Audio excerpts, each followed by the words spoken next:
Hello mga Brad! Welcome back sa ating channel Motor Jam.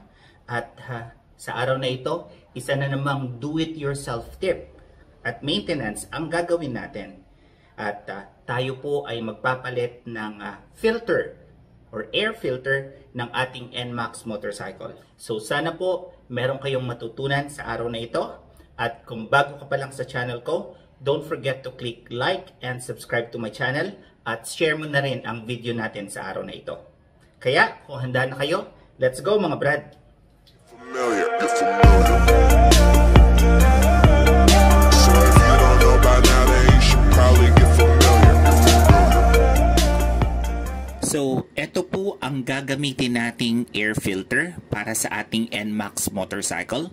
Meron po itong serial number na B6H-E4451. Kulay pula ang filtering system nitong air filter ng ating NMAX motorcycle. Ang pagkakaalam ko, yung sa mga Mio series, kulay green. Pero ang nasa NMAX ay kulay pula. Okay? At ito'y nabili ko sa local rev zone dito sa aming lugar. At ito'y nagkakahalaga ng 355 pesos.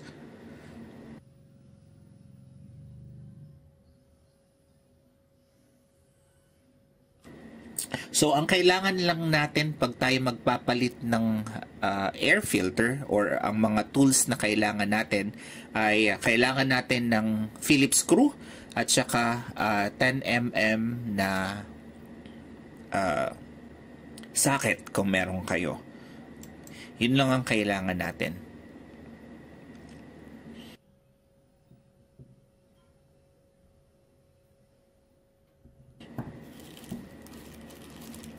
So tara, labas tayo.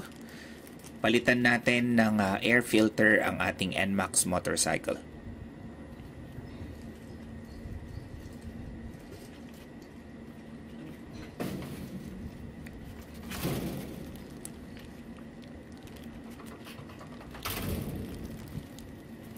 So para po sa kaalaman din ng lahat, ito ay second time na magpapalit ako ng ating air filter.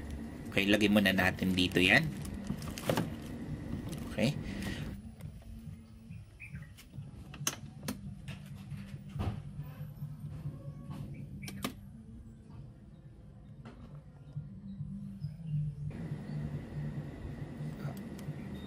So, nasa 26,198 kilometers na po yung takbo ng aking motorsiklo.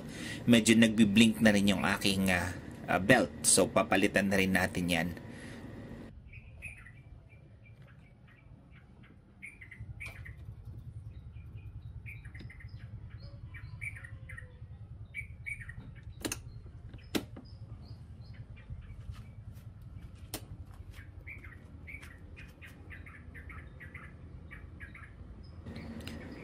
So, madali lang po ang pagpapalit ng air filter.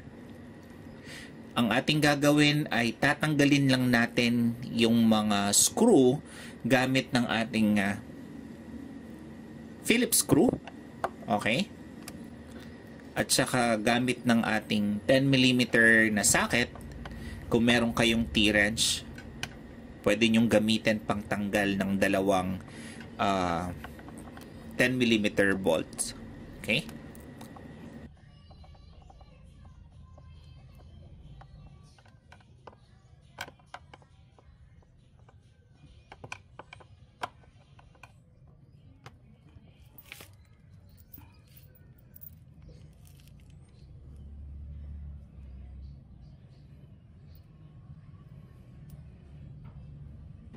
So, tanggal na natin yung apat. Meron pa rito sa dulo. At saka, 3 sa baba. Marahil kayo magtatanong kung gaano ba talaga kadalas magpalit ng air filter. Okay? According sa ating service manual ng ating NMAX motorcycle, ang pagpapalit ng air filter ay every 12,000 kilometers. Pero, of course, depende po yun sa inyo. Okay?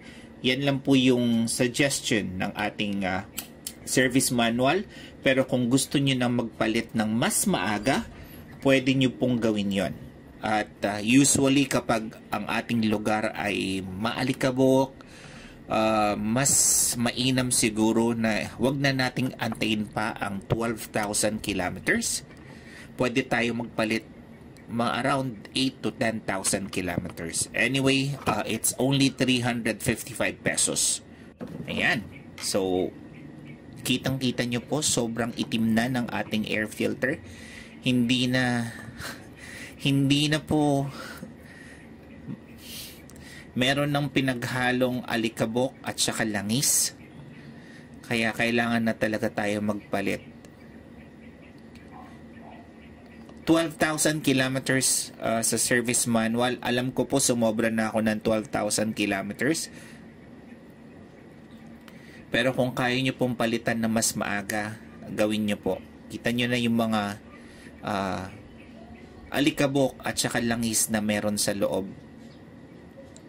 Hindi ko din alam kung paano nagkakaroon ng langis. Okay, so yan. Compare natin yung dalawa. Sobrang dumi talaga ng ating air filter. So bakit nga ba napakahalaga na magpalit tayo ng air filter? Okay, kasi po ang ating makina ay humihigop ng hangin. At kapag medyo madumi na ang ating air filter, syempre yung pasok ng hangin sa ating makina ay hindi na din ganong ka-smooth, kaya nako-compromise ang engine efficiency. So bago nating ikabit ang ating bagong air filter, kailangan muna nating linisan. Okay, tanggalin yung mga langis kung meron man. Basta siguraduhin nyo lang po na malinis yung air filter box bago nyo ikabit yung bago nyong air filter. Kabit na natin. Ayan.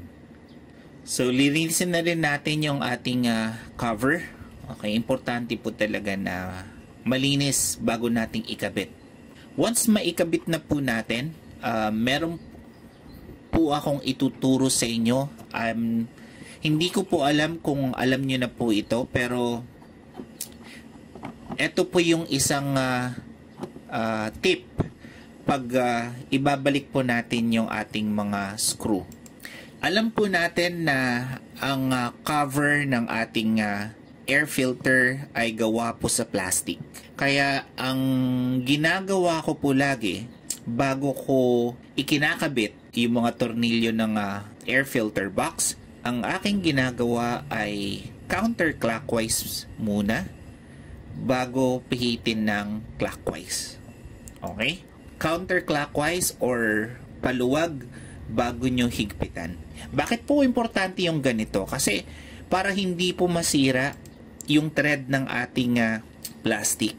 Kasi ang tendency minsan pag hinigpitan na lang po natin kaagad, minsan po ay hindi ma-align ng maayos yung tornilyo sa loob. Kaya mas maigi na bago nyo higpitan, counterclockwise muna and then saka nyo i-clockwise or higpitan. Okay, sana nagets nyo po yung ibig kong sabihin.